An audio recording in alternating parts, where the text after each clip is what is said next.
그렇게 해서 이제 민주진영이 다시 자기들이 말하는 코어를 중심으로 재구성이 되면 아주 무난하게 대선에서 지는 거 아닙니까? 무난하게 참패하죠. 그냥 지는 게 아니라 참패하죠. 참패를 무난하게. 네.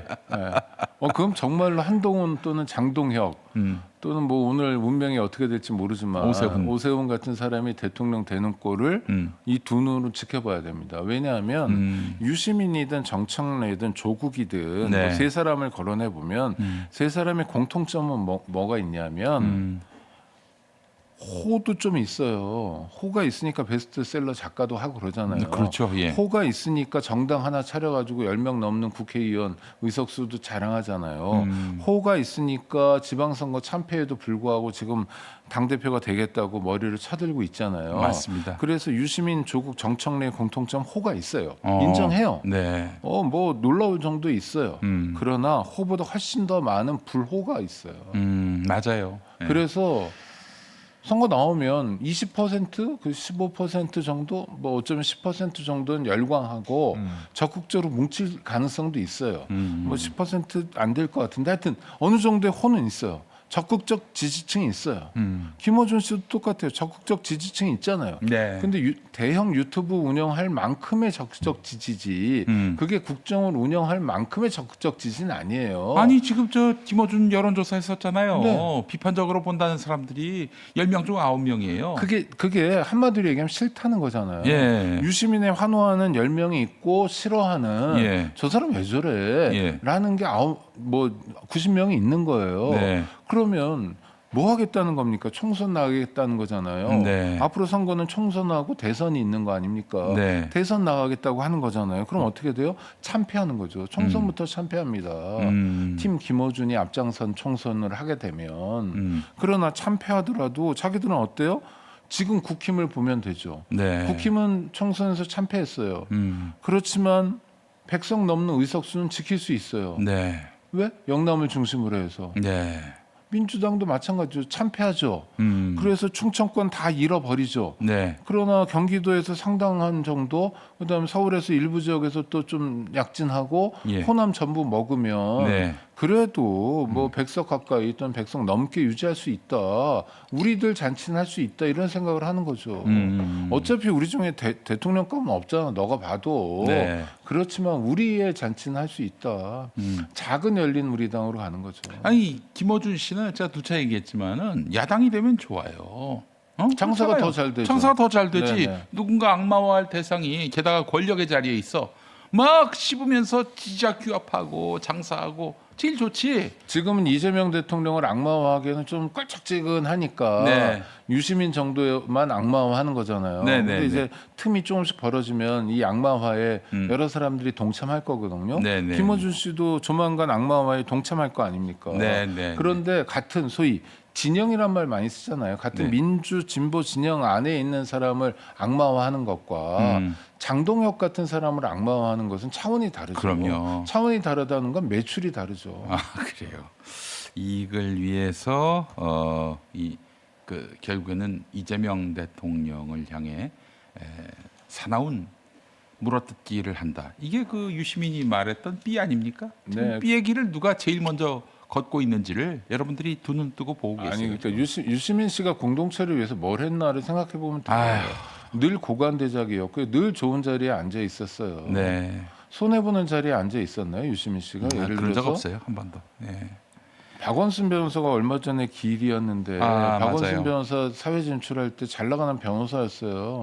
돈 열심히 벌어가지고 뭐였냐면 필동에 집을 샀어요. 저택이었죠. 네, 네. 그걸 바로 역사문제연구소에 기부합니다. 통째로 전 재산을. 자기 집을? 네. 호호, 그래서 이런. 역사문제연구소 역사비평이란 개간지를 내는 네. 아주 역사와 전통이 깊은 연구 많이 하는 연구소인데 역사문제연구소 사옥이 박원순 변호사의 집이었어요.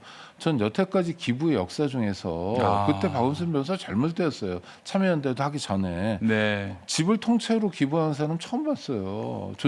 존재하지 않았던 사람이고 그 이후에도 없어요. 뭐 돌아가실 때쯤 재산을 기부하는 김밥 할머니들은 간혹 있지만 근데 박원순 변호사 30대에 그랬거든요. 30대에 네. 와. 그러니까 뭔가를 털어낸 게 있었던 사람이에요. 박원순 변호사에 대한 박원순 서울시장에 대한 호불호는 다를지 몰라도 근데 유시민 씨가 자기를 털어내는 게 뭐 있었습니까? 하다못해 자기가 시민들한테 얻은 그 펀드 그 네. 빚을 저기 다른 당한테 다 그러니까 덮어씌우고 말이죠. 그것도 그렇고 아니 그다음에 뭐 있어요. 이제 인권연대도 이렇게 웹사이트 들어가면 회비 낸 사람들이 이름 있어요. 네. 그럼 뭐 예를 들어서 여성 단체하고 친화적이다 하면 어느 여성 단체를 봐봐요. 유시민이 회원으로서 돈 10,000원 낸 게 있나? 없어요 전혀. 아니 진짜로. 예. 그다음에 굉장히 비정규직이나 뭐 이런 분들 중에서 정말 어려운 상황에서 호소하는 사람들 있잖아요. 그렇죠. 이런 사람들의 투쟁의 현장 또 고통받는 현장에 유시민 씨가 같이 앉아 있어 본 적 있나요? 저 기억이 없어요. 없어요. 기억이 없어요. 늘 장사 잘 되는 거, 사람 많은 거, 특히 MBC를 포함해서 뭐 100분 토론 이런데 주목받는 곳에 있었어요. 그런데 김어준 씨는 유시민이 어떤 사람인 줄 알아? 지난 40년 넘도록 50년 가깝게 어떤 사람인 줄 알아? 그것도 어떤 사람이에요? 대접받은 사람이죠. 어떤 사람이에요? 누릴 거 다 누린 사람이죠. 그러니까 예. 공적 책무가 있는 거예요. 네, 맞습니다. 장관도 했잖아요. 국회의원도 했잖아요. 예. 잘 나가고 있잖아요. 지금도 통장에 돈이 잘 입금되고 있잖아요. 그럼 어떻게 해야 돼요? 사회적 책무를 해야 돼요. 저는 그 자기 빚을 딴 사람들한테 다 떠넘기고 말이죠. 그래놓고는 거기서 난 이 사람은 기본적으로 우리가 인간으로 소통할 수 있는 사람이 아니구나라는 생각을 했어요.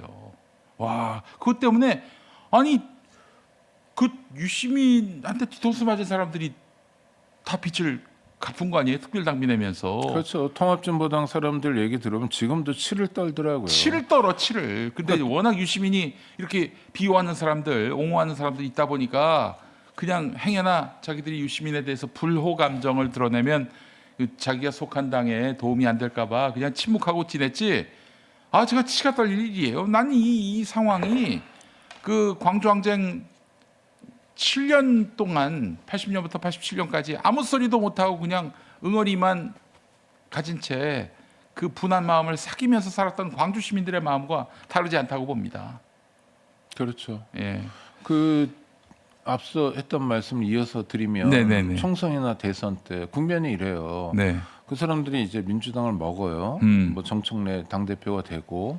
근데 저는 네. 그 여기서 조금 이견이 있는데 정청래가 안 될 것 같으니까. 저도 안 될 것 같긴 하지만. 안 될 것 같아서 그 지금 계속 그 유시민 입에서 정계 개편 얘기가 나오잖아요. 네네. 본인이 정계 개편하겠다라는 아니, 뭐 그런 뜻이 생각- 아닌가 그런 그런 생각도 생각이 있고. 들어요. 네. 그래서 그 뭐 민주당 내에 친청들 뭐 몇 사람들 그 이렇게 나오게 해가지고 하면은 원내 교섭단체 되잖아요. 조국혁신당 네. 하고 합치면은.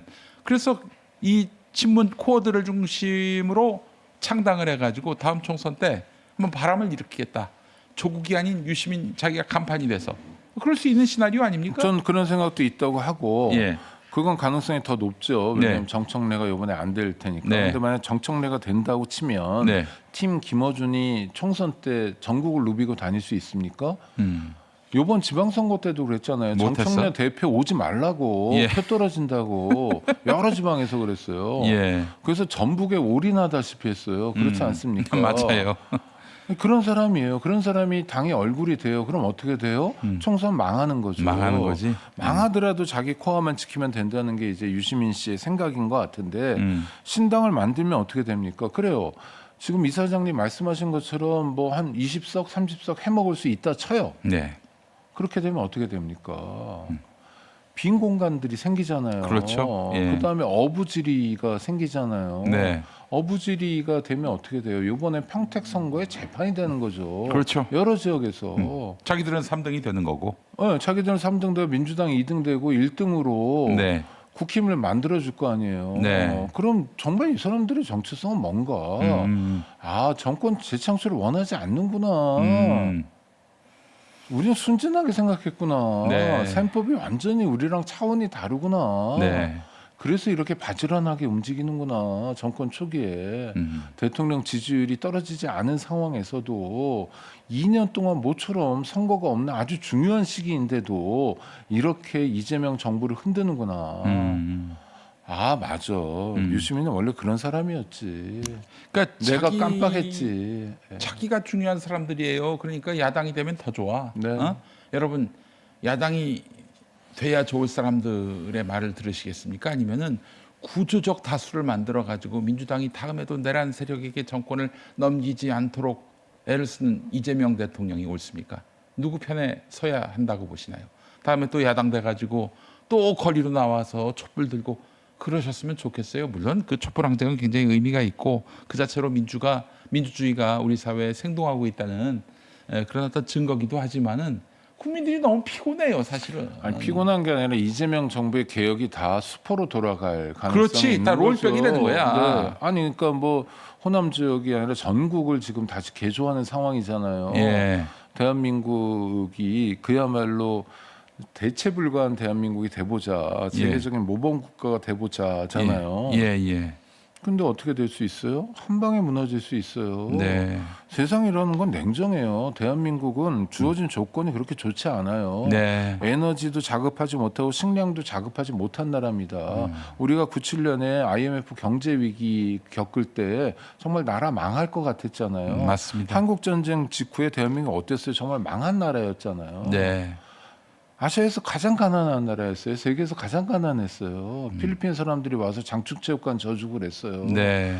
필리핀은 어떤 나라였습니까? 1950년대만 하더라도 일본과 더불어서 아시아에서 두 번째로 잘 사는 나라였어요. 네. 그런데 가문 정치하고 지들끼리 팀 정치했잖아요. 네. 마르코스가 그렇게 물러나고 국민들 피플파워로 쫓겨났는데 마르코스 자식이 아직도 떵떵거리면서 가문을 이끌고 대통령 해먹고 이런 나라잖아요. 네. 그러니까 어떻게 됐어요? 망하고 있잖아요. 망했잖아요. 필리핀 전부가 망했다고 해서 필리핀 국민들에겐 정말 죄송하지만 현실적으로 도약할 수 있는 나라가 도약 못했잖아요. 네. 그래서 아시아의 가난한 나라가 되어버렸잖아요. 인구 1억이 넘는데도 불구하고 대한민국은 필리핀만큼 가진 게 없어요. 맞아요. 예. 벼가 뭐 산모작 되는 것도 아니고 네. 우린 식량 작업도 못하는 나라인데 그럼 대한민국 망하면 어떡합니까?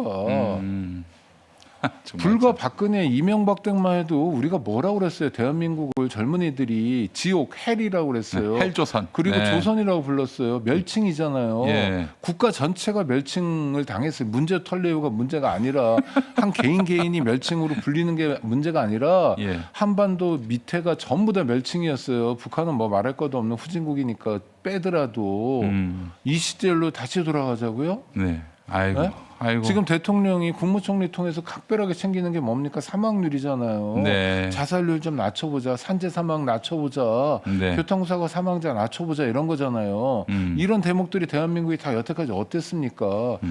모든 항목에서 전 세계 1등이었어요. 나쁜 거로. 네. 그야말로 지옥 같았어요. 지옥에서 겨우 빠져나오는데 새로운 리더십을 통해서 우리가 좀 더 한 걸음이라도 앞으로 나가보자고 하고 있는데 다른 사람도 아니라 장동혁이가 올림픽공원에서 딴지 뭐 걸고 올림픽공원에서 무슨 이상한 소리 하고 네. 마스크 쓰고 이런 것도 사실 참기 어려워요. 내란 정당이. 맞습니다. 근데 그 사람들이 그렇다 치더라도 그 사람들은 그게 밥벌이감이라 치더라도 맨날 진영 얘기하면서 맨날 민주주의 얘기하면서 이럴 수가 있어요, 도대체.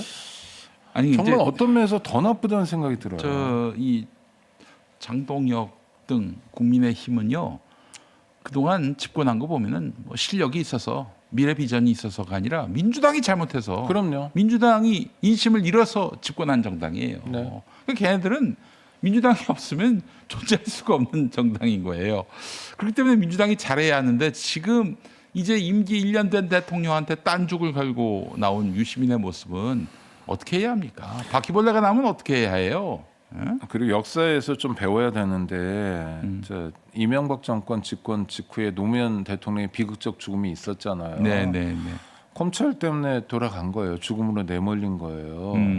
그래서 노무현과 가까운 사람들이 패족이었다가 이제 뭐 정치적으로 부활하는 계기도 됐는데 네. 문제는 노무현 전 대통령의 비극적 죽음에도 불구하고 정권을 빼앗아 오지 못했어요. 그 다음 맞아요. 정권은 박근혜 정권이었어요. 예. 아이고. 이거 엄연한 거예요. 이거 만만하지 않은 거예요. 지금 착시 현상이에요. 이명박 때 우리가 얼마나 현대사에 대해서 목소리를 높였습니까? 박정희 시대로 돌아가면 안 된다. 이제 우리가 민주주의를 회복해야 한다. 했는데 박근혜가 대통령이 됐어. 그러니까요. 와 정말 참. 자, 그래서 정말 뭐 태블릿 PC니 뭐 여러 가지 최순실이니 이런 것 국정농단 사태 때문에 멈추긴 했지만 네. 사실 기적적으로 멈춘 거잖아요. 그렇죠. 윤석열 정권도 어떻게 멈췄습니까? 기적적으로 멈췄잖아요. 내란에 실패하면서 네. 정말 우리 입장에서 볼 때 행운이 겹친 거잖아요. 네. 그럼 내란 국면에서 유시민은 뭐 했어요? 이 사람은 정말 민주주의를 위해서 국회라도 오는 사람이에요? 내란 아니잖아요. 터지자마자 김어준도 그랬지만 도망쳤다는 얘기가 있습니다. 아유, 정말 못마땅해요. 왜 이렇게 흔들어 다니는지 모르겠어요. 자기 욕만 가지고 자기 욕구 가지고 충분히 먹고 살만 하잖아요. 잘 살잖아요. 집안이 다 잘 살구만. 지금까지는 뭐 이 양반이 이제 나이가 들고 마음이 척척하고 외롭고 또 자기를 알아봐주지 못해서 노기가 나서 그런 줄 알았는데 이제 그 차원을 넘어서서 이 지금 본인 중심의 정계 개편을 시도하고 있다. 이렇게 우리가 이 추정하는 것이 합리적입니다. 네. 자, 국장님. 네.